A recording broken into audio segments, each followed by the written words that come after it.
UPSC pass होऊन विद्यार्थी आता अधिकारी झालेले आहेत.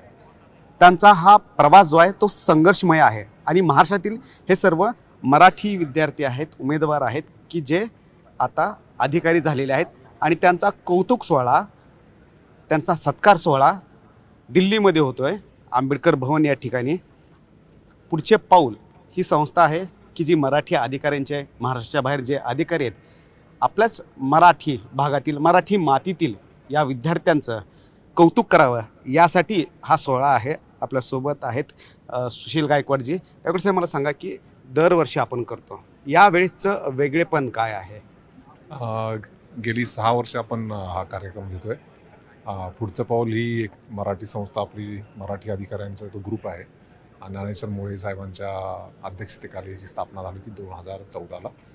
संस्थेचं 10वं वर्ष आहे आणि गेली 6 वर्ष आमचे जे ज्येष्ठ अधिकारी आहेत, आनंद पाटील IAS तामिळनाडू केडरचे, ते ज्ञानेश्वर वीर, रेखा रायकर, ऋषिकेश कोडगी आणि बाकी इतर सर्व जे आमचे पुढचे पाऊलची जी मंडळी आहेत, त्यांच्या पुढाकारातून हा आपण कार्यक्रम घेतो आहे.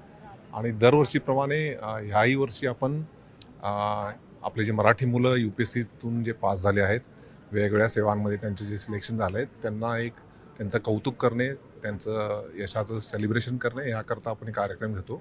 आणि याच्या मागचा दुसरा हेतू हा की जेणेकरून या कार्यक्रमातून अनेक दुसरे जे मराठी आपली मंडळी इथे ह्या UPSCची किंवा स्पर्धा परीक्षांची तयारी करतात, त्यांना यातून प्रेरणा मिळावी, त्यांना आणखी स्फूर्ती मिळावी अभ्यास करण्याकरता, आणि आणखी महाराष्ट्रातून जास्तीत जास्त अधिकारी केंद्रातल्या विविध स्पर्धा परीक्षेद्वारे इथे त्यांचा अधिकारी म्हणून त्यांचं सिलेक्शन व्हावं. जे अधिकारी झालेले आहेत त्यांचं मी पाहतोय की मार्गदर्शन पण करतायत. त्यामुळं कसं आहे की इथे जे हजारो विद्यार्थी आहेत, मराठी विद्यार्थी आहेत, ते पूर्ण हॉल जो आहे तो गच्च भरलेला आहे, पाहायला मिळतंय.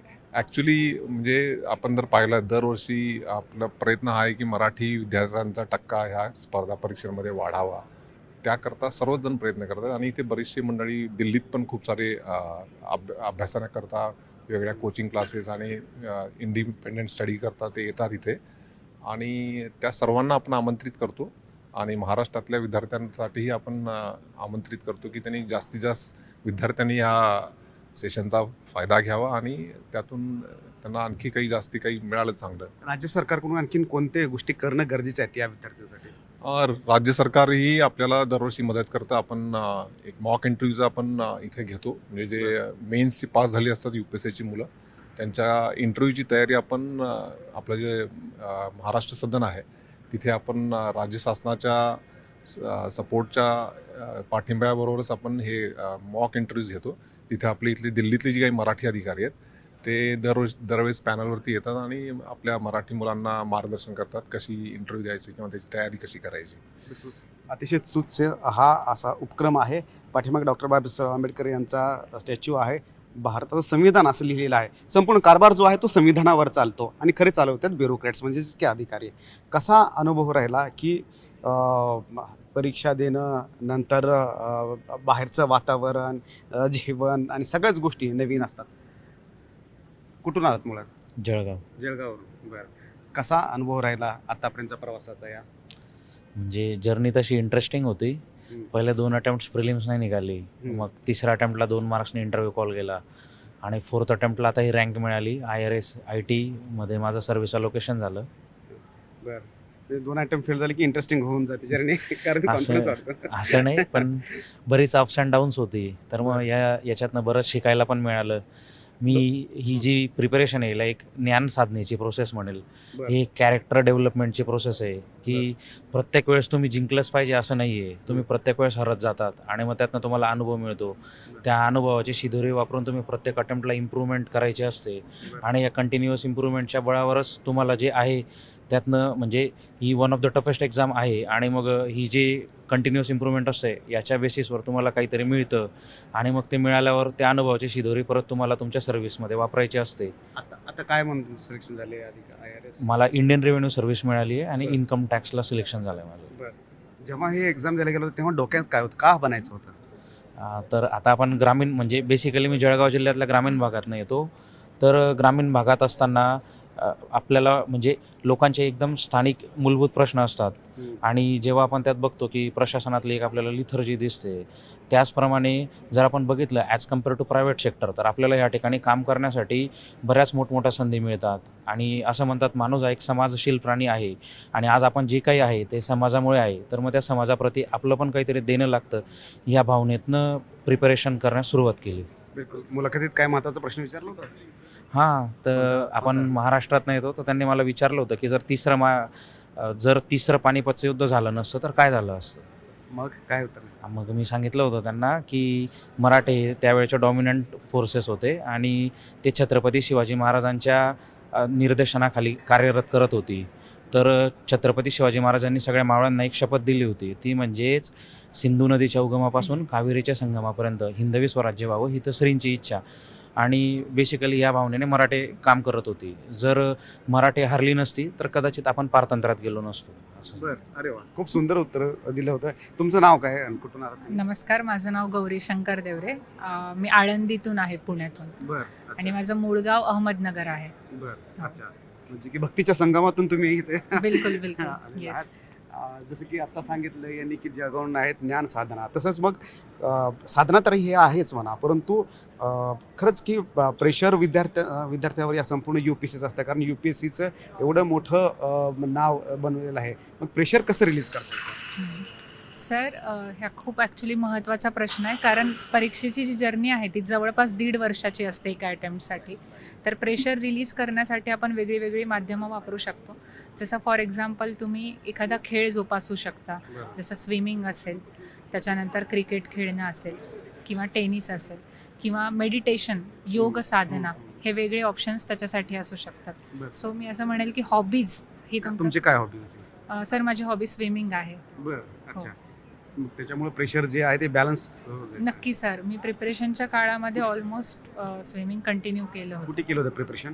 पुण्यामध्येच सर केलं होतं. ज्ञान प्रबोधिनी म्हणून प्रशाला आहे, तिथे लायब्ररीला. मुलाखतीमध्ये काय विचारलं होतं? सर, मुलाखतीमध्ये पर्सनॅलिटीवरतीच बरेच प्रश्न विचारले होते. आळंदीतून येते तर आळंदीवरतीही एक पॅनल मेंबरने पूर्ण आळंदीवरती प्रश्न विचारले होते. आपली वारकरी ट्रेडिशन आहे त्याच्याबद्दल काही प्रश्न होते. काय विचारलं होतं? जो मला आत्ताही आठवतो तो क्वेश्चन असा होता की वारकरी जी प्रथा, म्हणजे वारकरी एवढे पॉवरफुल आहेत का की ते पॉलिटिशियन्स सोबत निगोशिएट करू शकतात. तर मी त्यांना असं उत्तर दिलं होतं सर की हो सर, मला असं वाटतं की वारकरी तेवढे पॉवरफुल आहेत, ते पॉलिटिशियनसोबत निगोशिएट करून एका टेबलवर त्यांच्यासोबत निगोशिएट करू शकतात. ह्याचं कारण असं, जर महाराष्ट्राची लोकसंख्या बघितली तर अंदाजे 11 कोटी आणि जवळपास 12 ते 15 लाख वारकरी दरवर्षी वारीमध्ये असतात. याचाच अर्थ एका घरातून एक वारकरी वारीमध्ये पार्टिसिपेट होतो. तर पॉलिटिकली जर आपण बघितलं तर त्यांची लोकसंख्या एवढी आहे वारीमध्ये की ते पार्टिसिपेट होऊन ते पॉलिटिकली निगोशिएट करू शकतात. पण ॲट द सेम टाईम त्यांनी वारीचं जे पावित्र्य आहे, वारीचं पावित्र्य काय आहे की स्वची ओळख झाली पाहिजे आणि मोक्षप्राप्ती झाली पाहिजे, त्याचं राजकीयकरण न होऊ देता त्याचं पावित्र्य त्यांनी मेंटेन केलेलं आहे. तर असं मी त्याचं उत्तर सर दिलं होतं. काय करायचं पुढे, म्हणजेच की ठीक आहे की आता झालं, सिलेक्शन झालं, IRS झालं. हो सर. इन्कम टॅक्स तुमच्याकडे काय? Indian revenue service income tax. Income tax. हां. ओके. तुम्हाला IRSच व्हायचं होतं का आणखीन? सर, मला इंडियन ॲडमिनिस्ट्रेटिव्ह सर्व्हिस IAS हे माझं एम आहे आणि मी त्याच्यासाठी पुढे प्रिपरेशन सुरू ठेवणार आहे. आता मी ट्रेनिंग जॉईन करते. थांबणार नाही तुम्ही?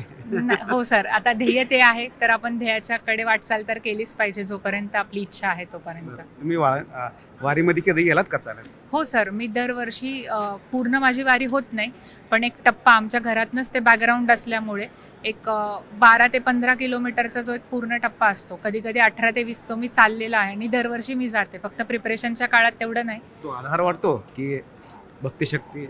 सर बिलकुल, मला माझ्या पूर्ण ह्या UPSCच्या प्रिपरेशनमध्ये सिलेक्शनचा जेवढा माझा रोल आहे तेवढाच माऊलींचा डोक्यावरती माझा हात होता असं मला नक्कीच वाटतं. आणि माऊलींनी मला तो सपोर्ट दिला, ती मेंटल स्ट्रेंथ दिली, त्याच्यामुळे मला नक्की असं वाटतं की त्या भक्तीने मला हे यश आज मिळवून दिलेलं आहे सर. बिलकुल. आणि म्हणूनच जे विचारलं होतं प्रश्न त्याचं पण उत्तर तुम्ही खूप सुंदर प्रकारे दिलं होतं. कारण वारी जी आहे कोणताही राजकारणी असं नसेल की त्याचे आजोबा किंवा वडील जे ते वारीमध्ये गेले नसतील किंवा वारीमधला सहभाग झाला नसेल. त्यामुळे राजकारण जरी असलं तरी त्याला ना समाजकारणाचा आणि या वारीचा सुद्धा आधार असतो आणि भक्तिशक्तीचा हा एक संगम असतो. तुमचं नाव काय आणि कुठून आलं तुम्ही?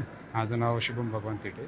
अच्छा, आम्ही मूळचं पुण्याचं आहे. पुण्यातनं झालं. बरं. आता काय सिलेक्शन झालं तुमचं? माझं Indian administrative service as a IAS officer. IAS हेच उद्देश होता का आणखीन काय म्हणायचं होतं? UPSC तयार करण्याचा प्रत्येकाचा उद्देश वेगळा असतं. तर माझं IAS हेच होतं. बरं आणि ते सर्व्हिस मला मिळाली. बरं. काय विचारलं होता प्रश्न मुलाखतीमध्ये? नाही, मुलाखतीमध्ये तुम्ही जिथून येता, तुमचे वडील जिथून येतात त्यातनं प्रश्न असतात. तर असा स्ट्रेंज क्वेश्चन सांगायचा म्हणला तर मला असा क्वेश्चन विचारला होता की मला एक्झॅक्ट तिथी विचारली होती बरं की गुढीपाडवा कोणत्या तिथीला साजरा केला जातो. बरं आणि मग जेव्हा मी त्याचं उत्तर दिलं त्या प्रथमा जेव्हा आपला चैत्र महिना चालू होता त्यानंतर विचारलं होतं की मायथॉलॉजिकल कारण काय आहे, बरं की पुराणांमध्ये काय कारण आहे गुढीपाडवा साजरा. त्याचं कारण असं आहे की रामायणामध्ये रामाने त्या दिवशी बालीचा वध केला होता.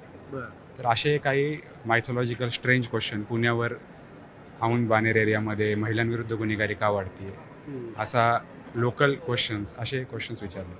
बरं. पण ह्या सगळ्या गोष्टींचं प्रिपरेशन केलं होतं, परंतु तुम्ही तयारी कुठे केली होती? माझी तयारी मी मूळतः पुण्यामध्येच तयारी केलेली. पुण्यामध्ये सुद्धा वाकडमध्येच तयारी केलेली. दिल्लीमध्ये? नाही, दिल्लीमध्ये मी फक्त इंटरव्ह्यूच्या प्रिपरेशनसाठी होतो. सेल्फ स्टडी केला का? सेल्फ स्टडी क्लासेस नव्हते. फक्त ऑप्शनलसाठी मी काही ऑनलाईन कोचिंग मटेरियल जॉईन केलं. ऑनलाईन बाकी नाही.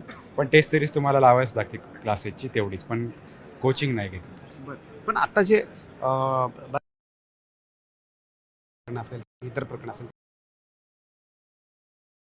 त्यांच्या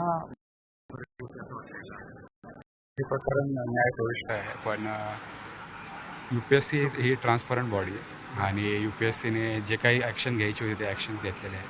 आणि याच्यामध्ये इथून पुढच्या प्रोसेसमध्ये UPSCने ट्रान्सफॉर्मेशन पण केलेलं आहे. जसं की डिजिटल सिस्टीम्स आणायचा प्रयत्न त्यांनी केला आहे.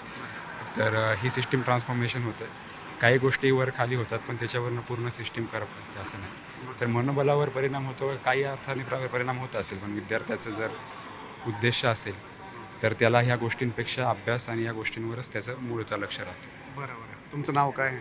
सर माझं नाव अभिषेक अभय होसर्डे आणि मी वाई जिल्हा सातारामधून आलो आहे. काय काय मिळेल तुम्हाला? मला Indian revenue service custom and indirect टॅक्समध्ये आता सिलेक्शन झाले. बरं. अच्छा. काय मुलाखतीला काय प्रश्न विचारले तुम्हाला? मुलाखतीला प्रश्न मेजरली म्हणजे माझं बॅकग्राऊंड आहे. मी BTech मेकॅनिकल आहे, त्यानंतर मी MBA केलं आहे, जॉब केला आहे. त्यानंतर मला विचारण्यात आलं की तुम्हाला इकडं काय यायचं आहे. तर माझं ॲक्च्युली घरातूनच म्हणजे अशा पद्धतीचे संस्कार होते की आई वडील दोघंसुद्धा गव्हर्मेंट सर्व्हिसमध्ये होते.